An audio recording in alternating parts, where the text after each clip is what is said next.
Thank you for joining us today. I'm your host, Tracy Bennett, and in studio with me are certified financial planners Tyler Cook and Tony Payne. Today's a fun topic. We're going to talk about subscription services. This is something I don't know anything about, and in my research, I guess I should because it's everywhere, right? All over social media, people looking for ways, especially after COVID, to find ways to earn income. So we're going to talk about the financial growth in subscription-driven businesses, and I really want to kind of go into what they are first, explain what they look like to the average person. And then we'll go into some of the financial strategies. All right. So what is it? Well, it depends. Wake up, guys. Yeah, there's multiple ways you can. Wasn't sure where you wanted to go with that one. Yeah, there's multiple types of businesses within that broad category of subscription. So I think a popular one nowadays with the kids too is everyone wants to be an influencer of some sort. Which, of course, why do they do that? Well, there's different income streams that come with that from subscriptions, whether it's ad revenue, people subscribing to a product or selling merch, right? Whatever it might be, there's avenues that are out there for people to generate income. So when I think when people start going into that world, they're maybe not sure what the actual trajectory is going to look like, especially if you're brand new at it. Yeah. So the income consistency, or probably better way to say it is inconsistency, is something that has to be managed, and that ties back into what we speak about with cash flow. So having your ducks in a row with your income piece is important, but what goes along with that? How much do you have to spend to keep the money coming in, to pay for ads and things like that? So there's financial planning around all of that, but I think the cash flow is the first thing to look at. I can't even imagine somebody working a full-time job and doing something like this on the side. It seems like it would be a colossal time commitment, especially if you have a family or, Well, and that's why, sorry.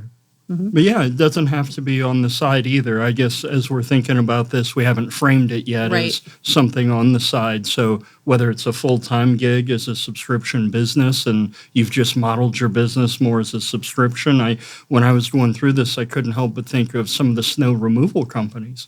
The opposite of the internet and the tech stuff we were going for. But you know what? If I only got paid when it snowed, and I've got to run my business around that, my equipment, my insurance, that's a lot more difficult. And I know there were a lot of people that was how they were taught to run their business, but to be able to say, you know what, I have contracts, basically a subscription, so that I can count on that regular revenue and I can plan on that and I can plan my expenses. That's I'll say a more traditional full stream business there, but it's still a subscription. Mm-hmm. So the same ideas come into play there as much as, like you were saying, the influencer model and some of the websites you might be able to use as a subscription too. All right, let's start at the foundation, kind of give people the building blocks. You're thinking about it, you're I can't even think of a good example of a subscription service. Maybe buying baby food, homemade baby food, to have it delivered to your home might be considered something like that. What if I were at home thinking about starting something like this? Where do you go? I mean, you go to an attorney and you have the documents. Is that the first place you look, or do you look at your financial plan first? I think you start on the business side. So what kind of structure do you want? What type of business are you trying to have? Is it just you? Is it you and your spouse? Is it you and a friend? Is it you and people you don't know? Are you going to have employees? I think the most of the complexities we figured out as you go, but most people would start on their own, I would think. Mm-hmm. So a single member LLC type setup where it's very basic and generic, but again, getting your books in order first before the money starts rolling in, hopefully, I think would be the strategy to implement, because you've got to stay organized. In other words, you don't want to have all this money coming in from your subscription base going into your personal checking account. Mm-hmm. That parlays into just a bunch of issues on the planning side. So you definitely need a full team. You need the CFP, you need the CPA, you need the attorney, the insurance person, all those. Eventually, pieces. I would say eventually. Okay, so that's premature then to start going that far. So be careful how I say that. I don't think it's premature. I just think from the beginning, kind of testing, is this idea going to work? Mm-hmm. And it depends on what type of business you're in too. Like, do you have a lot of liability exposure with what you're going to be selling? Mm-hmm. That would push the conversation towards, start talking to an attorney right away, mm-hmm. versus something that maybe doesn't have those exposures. So like selling a t-shirt, for example. Mm-hmm. What are the kinds of difficulties that you see or that you can think of that somebody might encounter if they want to open a subscription business in their life? If I were to ask you for maybe 4 or 5 hurdles that they might encounter right out of the gate to think about as they're planning for this, what would you say they would be? Yeah, well, I know one is just, again, it's a business no matter what. So just going back to it's a business and the idea that you've got to make a sale. There's got to be something there appealing to that consumer or customer. So with that subscription model, it's got to be an ongoing one.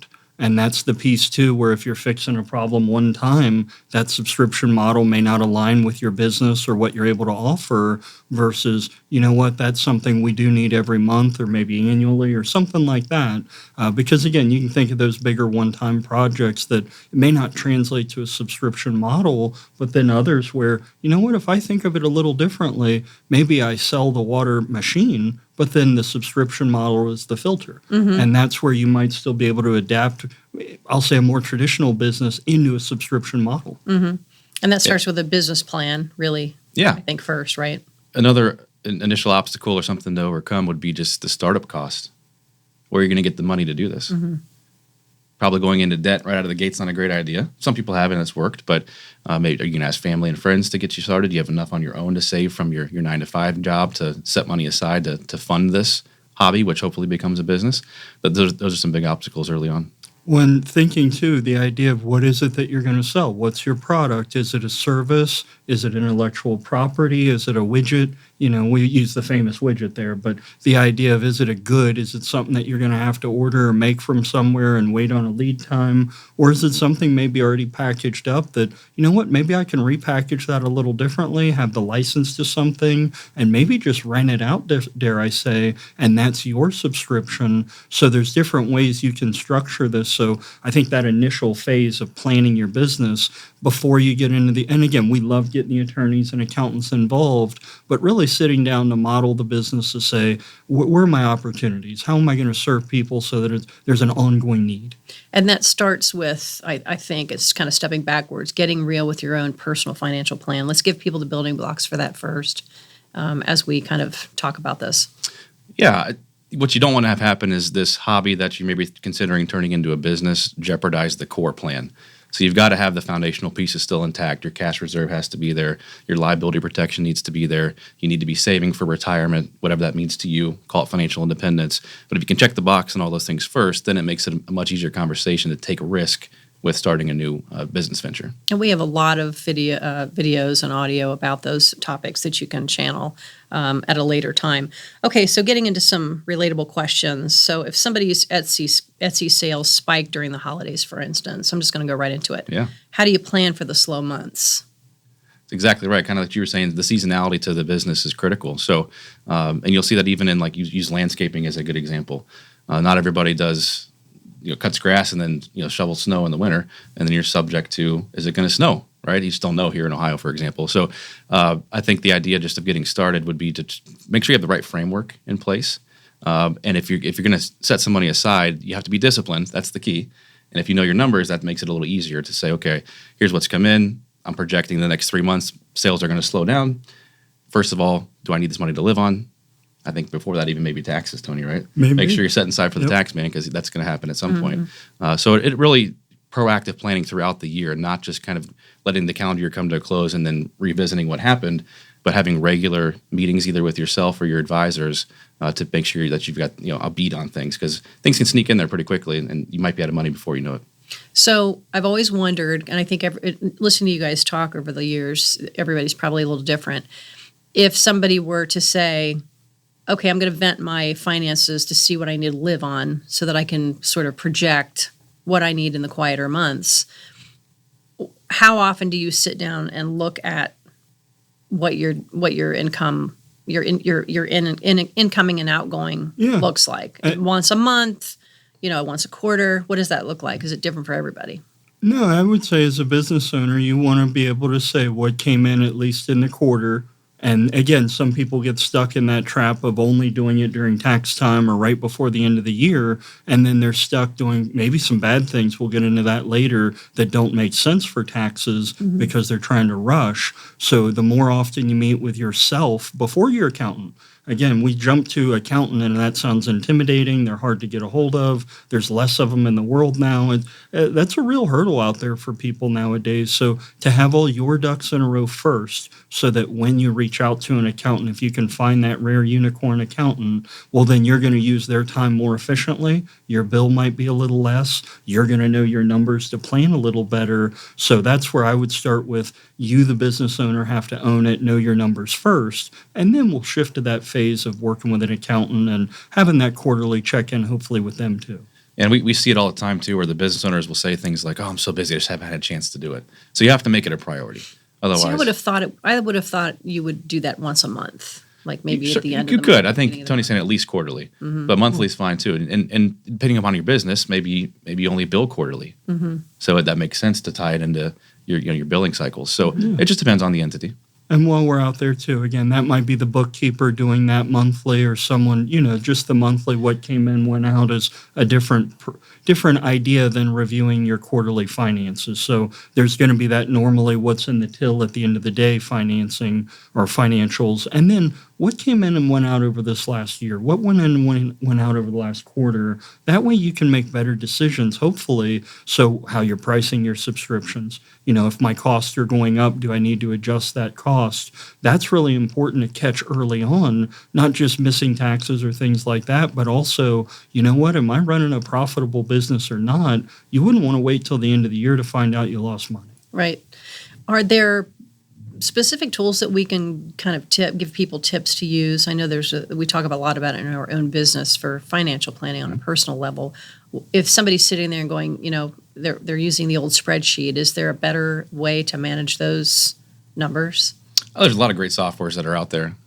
There's too many to list. But yeah, I would encourage automation as much as possible. So you're more verifying things than you are manually entering transactions. That's huge. Like what kind of automation? You don't need to name companies, but just tracking expenses and categorizing it for so you. Like budgeting. But yeah, it kind of builds out your balance sheet and your income statement as you go versus you having to figure it all out and do it manually. So there's tons of tools to do that. And that's where, depending upon, and I'll think about, take it back to who you bank with. So depending upon your business bank account, and we'd encourage that, have that separate bank account set up. Some of them brag about the different tools they offer. That way you can get in there and see these things, monitor transactions a lot easier, because there's more than just the transactions in and out. But what does it cost me for each, Frisbee that I make? How much is that large Frisbee compared to the small one? You want to know that, especially if you're giving them out on a monthly subscription by the thousands. That's really important to know if that cost changed by a couple cents or not. We've talked about this in other podcasts, but how does someone find a balance and between projecting what they need to run their business for the next month and saving for retirement, especially when they're 30? So if I can't wait to jump on that one, because this is the idea, and you really have to, not you, but it's a couple steps we have to follow along. The first piece is separate the business from your personal finances. Because if you're the business owner and you're living and dying through the business, you're doing it wrong. You've got to separate the two. And what we can do by that is start off with the business. You've got your first sales. Begin a business cash reserve.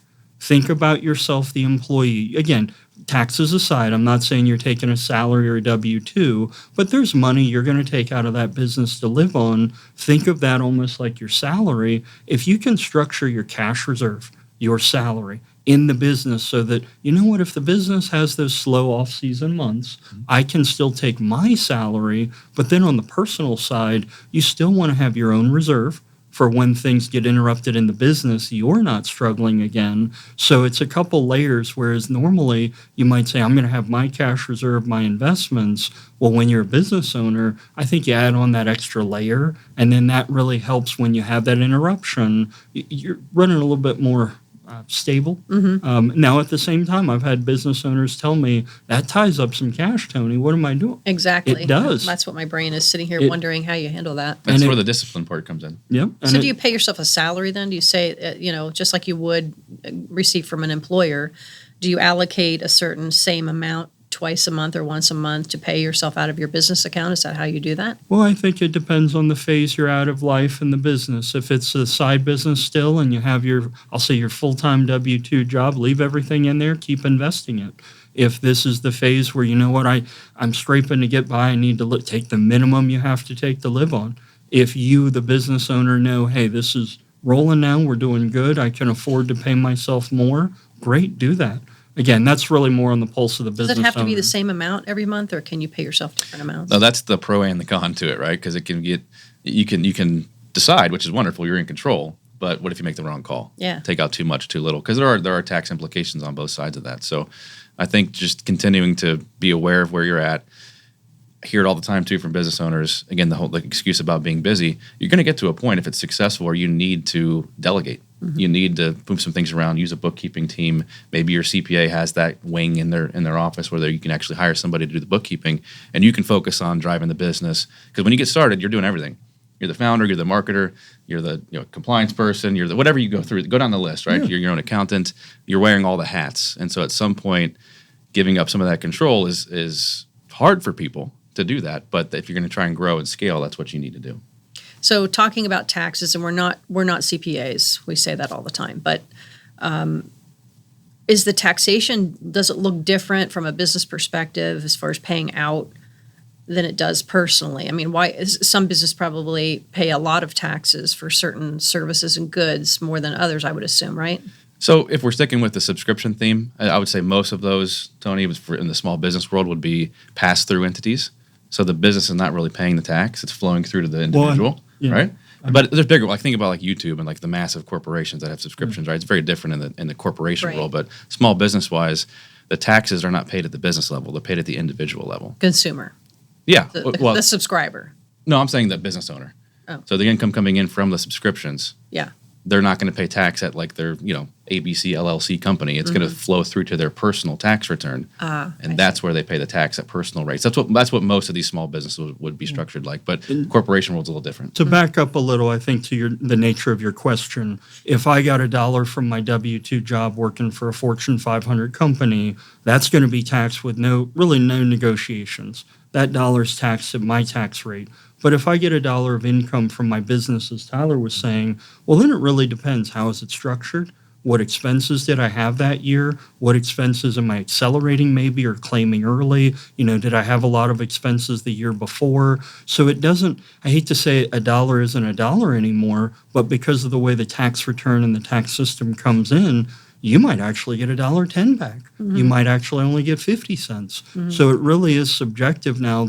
That's why taxes matter so much too in the business world, because if you're doing it right, you're hopefully stretching that same dollar a lot further. Mm-hmm. And the record keeping is so important, right? That's really at the crux of this. I mean, if you're selling cookies, you're inventorying those at the end of the day or the end of the month, and have opportunities to save on taxes if you're doing it right. There's going to be a couple less if I'm doing the inventory, but all right, yes.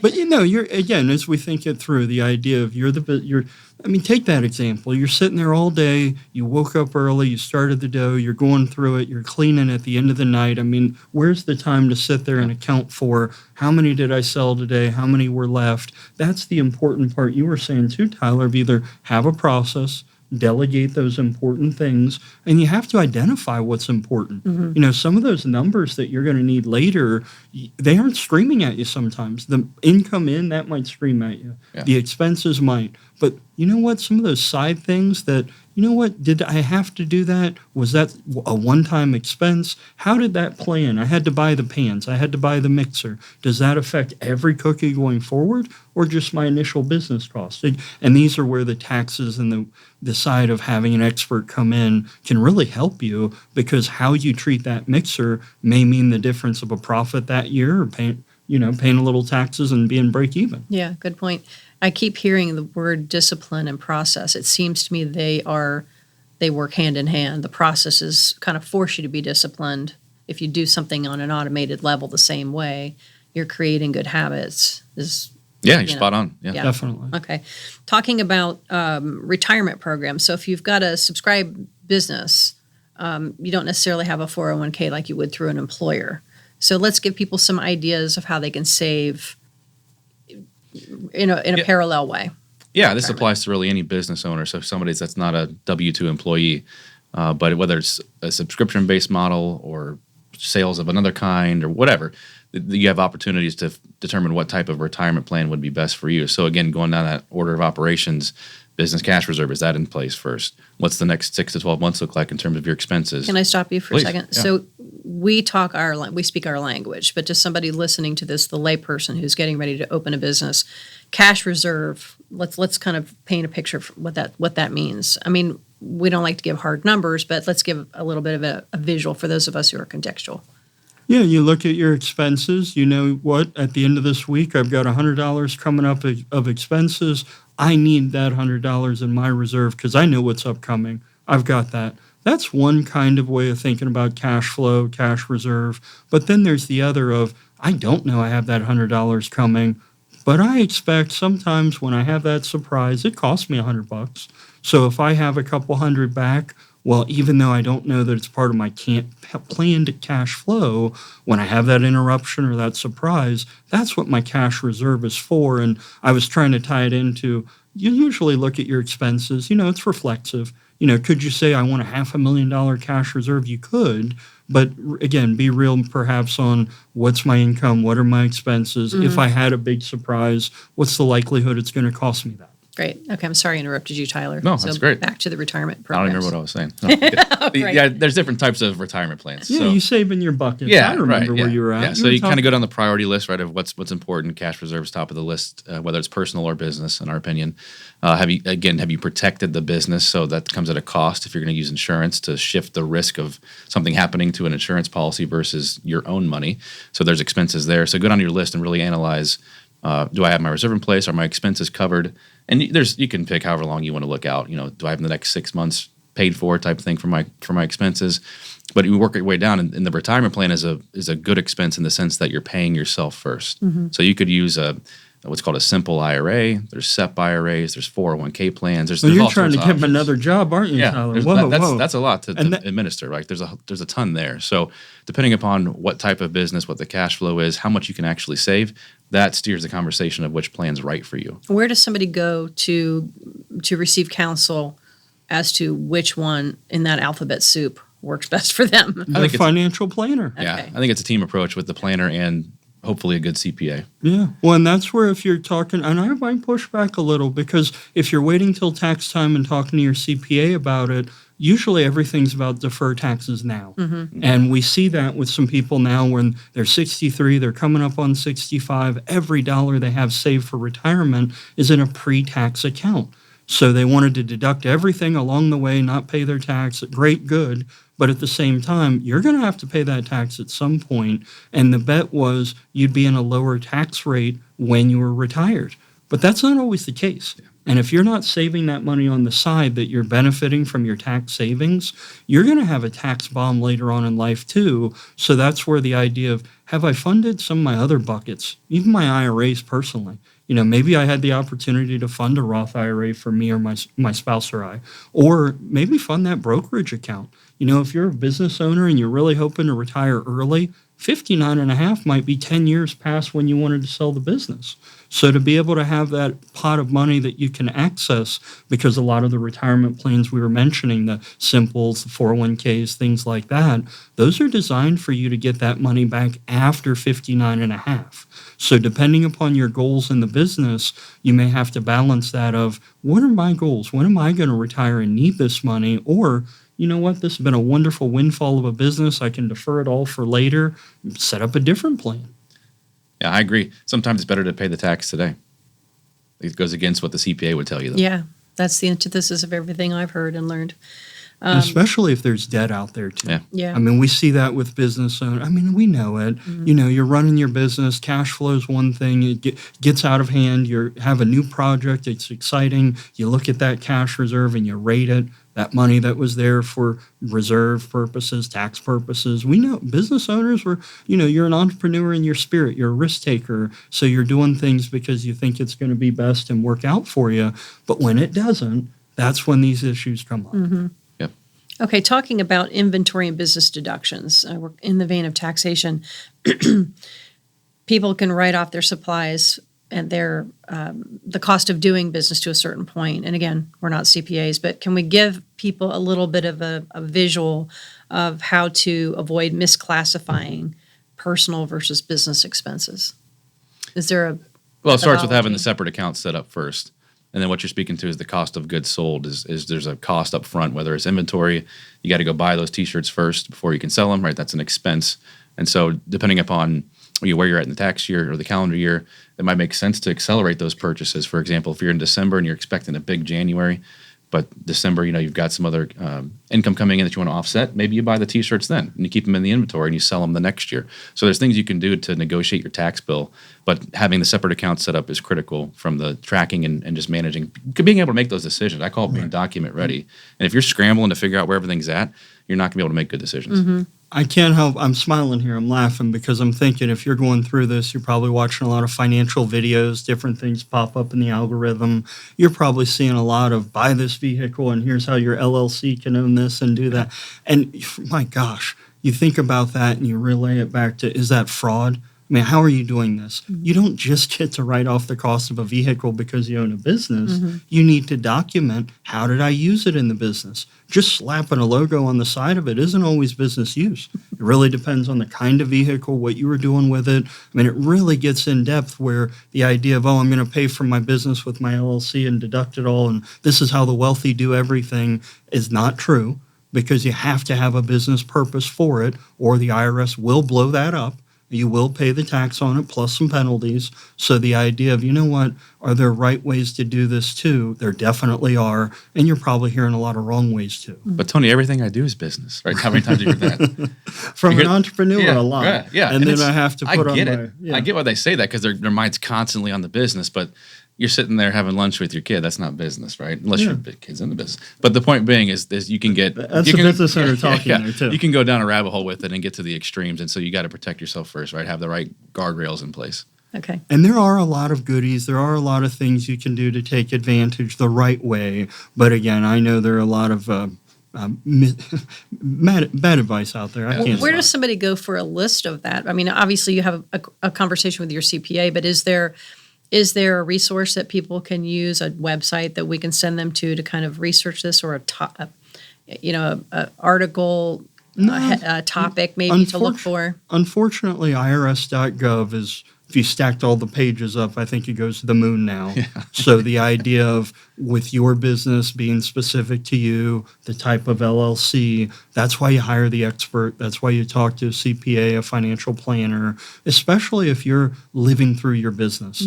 That's where the idea of, it's not all just taxes. This has got to be able to take care of things when maybe I'm disabled and I can't run the business. Maybe I pass away. I have kids or I have family too. And you know what? They're not there to run the business. What happens if I'm not there? These are all the other things that if you're the entrepreneur consumed with that next sale and that next quarter, it's easy to miss out. So have the experts. Okay, finally, that was a great segue to the last thing I want to talk about is, I think this kind of falls under succession planning in some ways.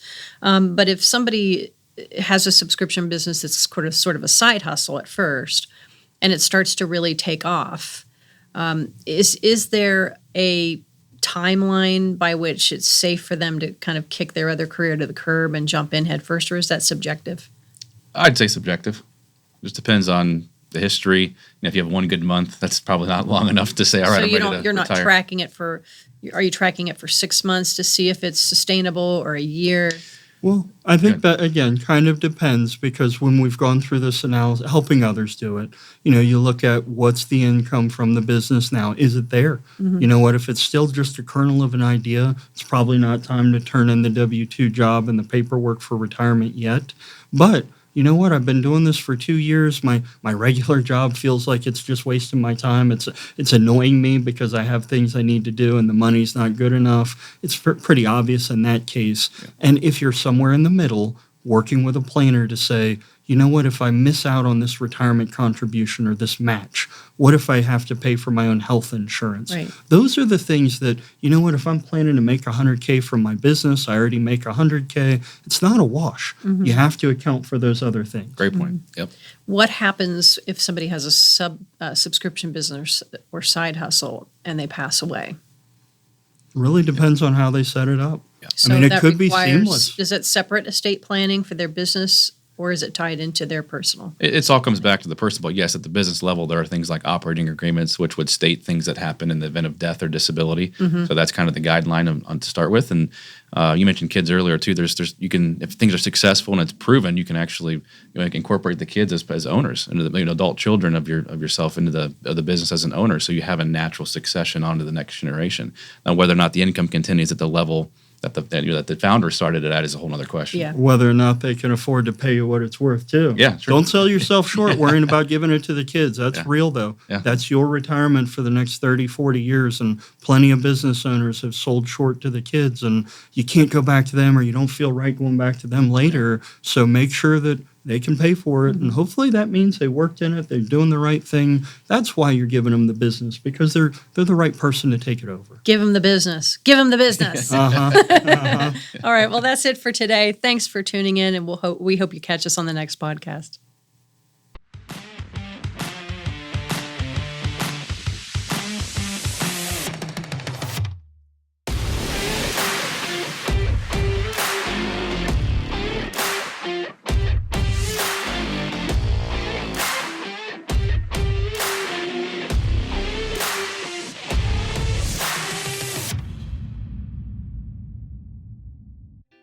Boxland Media. Think big.